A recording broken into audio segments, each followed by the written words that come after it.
Monday, the 18th May 2025, I received intelligence reports that President William Ruto had ordered that I be dealt with once and for all. And since the goons sponsored by the state on several occasions had failed, police and other state security agencies had to come in. At about 11 a.m., same Sunday, 18th May 2025, this information was communicated to the Inspector General of Police, the Director General of the National Intelligence Service, and the Director of Criminal Investigations by the CS Interior Kipchumba Murkomen, and consequently, a killer squad composed of 101 lethal and dreaded officers from the administration police and seconded to the National Intelligence Service, accompanied by officers from the DCI, the Anti-Terrorism Police Unit, the General Service Unit, and the regular police were deployed. This killer squad have been carrying out extrajudicial killings and abductions. Yesterday, they were mobilized and cordoned off and blocked all exits from Gatanga constituency. This squad was armed to the teeth and hooded and with masks to conceal their identity because of the heinous acts they wanted to commit on us. This is despite that there are existing guidelines from the High Court that officers should be in uniform and not conceal their identity. At about 2:30 p.m., we received further intelligence from the deployed patriotic officers who are not in agreement with the information that they had clear instructions to plant arms and weapons in our convoy to provide evidence to arrest us and get evidence that they could charge us with in court. After about 30 minutes, the killer squad was joined by their counterparts who are highly trained in the use of biological weapons. Their instructions were to poison me through inhaled chemicals that would paralyze my brain within 3 months. This was the intent and the purpose of the whole operation. My team and I sought alternative routes as guided by the deployed security personnel, majority of whom are our supporters and opposed to what is going on. We have credible information that President Ruto has directed that my private security personnel be disarmed and be targeted for withdrawal of their licenses so that they can leave me vulnerable to allow room for goons to attack and possibly eliminate me. President William Ruto has expressed ungovernable anger that the state-sponsored goons are being overpowered by my private security personnel who are licensed gun holders. President Ruto is furious that the people of Kenya have not forgotten about the Kiambaa church massacre, where children and women were tortured in the 2007 and /8 post-election violence, and is unhappy that I keep on reminding the people of Kenya of the heinous act. I want to say that although Kenyans forgive each other, they cannot forget this, and there is nothing the president can do about it. The president was also utterly livid that I exposed his grabbing of 5-acre piece of land inside Gong Forest, where he intends to put a private hotel. About my statement on post-election violence, this was a precautionary statement and not incitement. It is based on historical facts and past electoral experiences of 1992, 1997 and 2007 controversial elections, that we must have a free and fair election in 2027.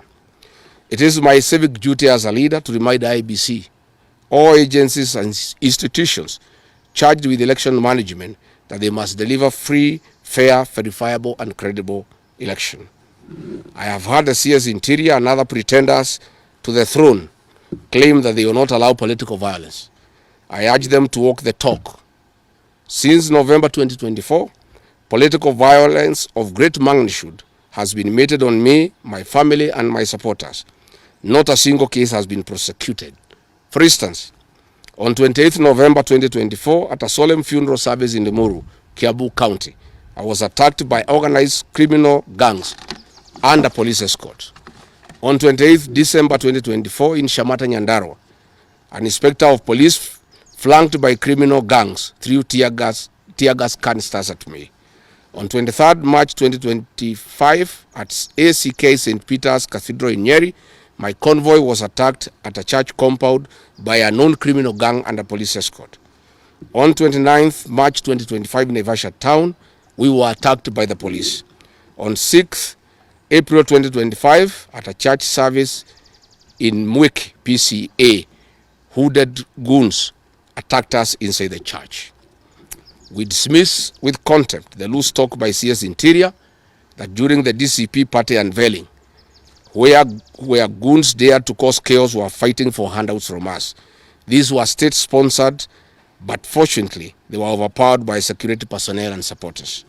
The CS has given instructions that instead of arresting the said goons, they disarm my security personnel to give goons free access to me and my supporters in future occasions. Let it be known that our party DCP has organic support, and we do not pay supporters to attend our meetings the way the government is doing to people to attend their meetings. Finally, let me assure the planners of this violence that you will not stop the cause of the people of Kenya. The one-term movement and the DCP party popularity will not be stopped and will not be slowed down. The cause to liberate Kenya is not about Rigathi Gachagua. All the leaders with me. Wasting time and resources to stop me is a zero-sum game. The people of the Republic of Kenya have said that lies must stop, roads must be built, corruption must stop, abductions and extrajudicial killings must stop, education and health systems must work. They are some of the things that are making the people of Kenya restless. We are putting our supporters on high alert that they have the right to express their frustrations if injustice is meted on us. My supporters and I will not be cowed or intimidated by the use of the criminal justice system to manage politics. The drama of waylaying us on roads should be stopped. If the government knows that I have committed a crime known under the laws of Kenya and identified in the penal code, they know all my homes. And I'm here. They know my Wamunyoro home. They don't need to waylay me on the road.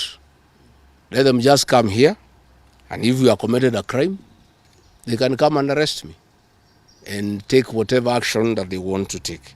That is the end of the statement. Iko swali? Yes.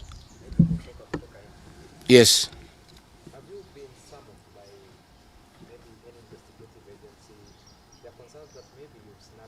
I have not been summoned by anybody, and I'm waiting if there is any summon.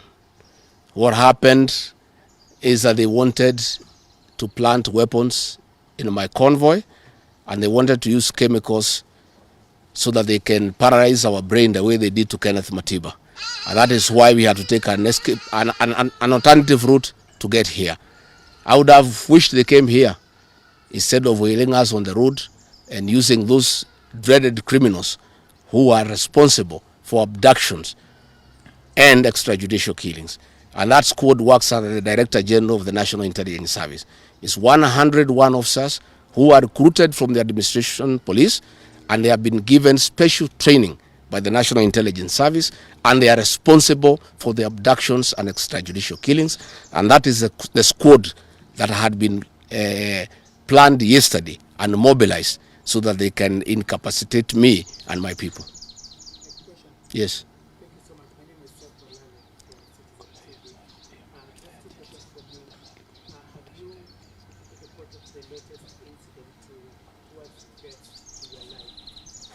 Report to who?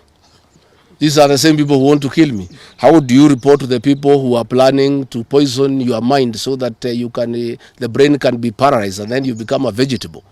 I cannot report. And I wrote to the Inspector General of Police and the Director of Criminal Investigations. Instead of answering the issues I had raised, told me to report to the next police station.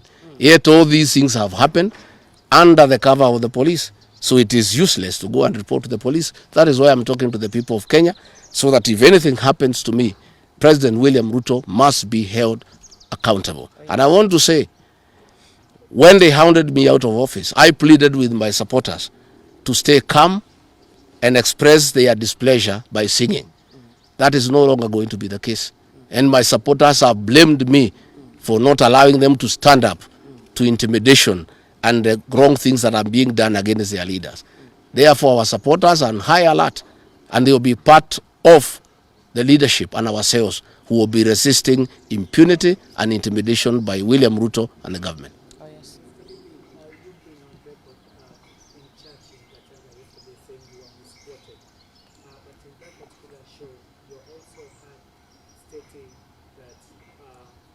Should the elections be rigged in 2027, then it's going to be worse than how it was. I didn't say I was misquoted. I said the interpretation is wrong.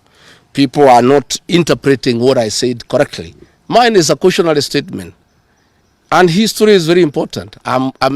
During the finance bill of 2024, I did caution President William Ruto and the cabinet that it will bring problems because I listened to the people of Kenya.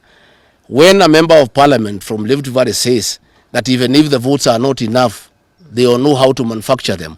When another leader from Rift Valley say they can rule for 24 years. These are the things that have put the people of Kenya on notice, and people are speaking. Yes. And as a responsible leader, I must caution IBC that the people of Kenya are saying, please don't try. And we are saying we must draw parallels from history. And all I was saying is that that has happened before in 2007, and it is possible it can happen now. And I was asking IBC to be patriotic enough to make sure they don't put the country into a crisis. That is all I did. I did not ask anybody to cause violence. I did not say people will fight each other. I just said, let's be careful. This has happened before, and it was bad. And from the way people are speaking, it could be worse. That is all I said. Yes, Waweru. On allegations of being could you or any members of your security detail be armed beyond what security officers would term as normal? No, I am a licensed firearm holder. I've been licensed as a firearm holder from 1995. Officers who help me are licensed firearm holders within the provisions of the law. We don't carry any illegal weapons. In this country, civilians are allowed to have firearms. And since the government withdrew security around me, and there has been so many attacks against me, it was my responsibility to put up a team of civilian firearm holders to escort me around. And there is nothing that is illegal, and there is nothing that is wrong. Tumesikizana? Asanteni sana.